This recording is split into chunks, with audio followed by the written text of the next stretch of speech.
Ça, c'est la quantité de gras que tu perds avec un déficit de 250 calories par jour. C'est presque rien, tu le remarques même pas. Surtout parce que ton corps stocke de l'eau. Et si tu t'entraînes bien, tu peux même prendre du muscle. Donc le poids de ce bol, c'est surtout de l'eau et même parfois du muscle. Le lendemain, si tu continues, tu perds la même quantité de gras.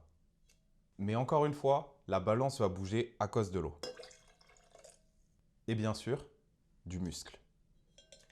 Et ça recommence tous les jours. Résultat, ton poids fait le yo-yo, même si tu progresses vraiment. Après une semaine, tu montes sur la balance et rien, aucun résultat. Ou pire, tu as même pris du poids. C'est là que la plupart des gens abandonnent. Pourtant, tu as déjà perdu du gras.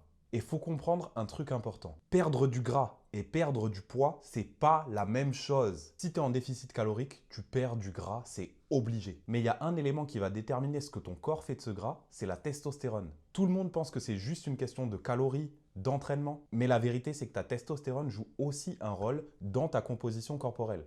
Une testo plus haute, c'est plus de gras perdu et plus de muscles conservés. Une testo plus basse, c'est plus de muscles perdus et moins de gras brûlés. En déficit calorique, ton corps brûle pas que du gras, il peut aussi brûler du muscle si tu t'entraînes pas suffisamment, si tu manges pas assez de protéines et si ta testo est trop basse. Et c'est pour ça que deux personnes peuvent manger la même chose, s'entraîner de la même manière et pourtant avoir des résultats différents. Donc, ton poids sur la balance, ça veut tout et rien dire.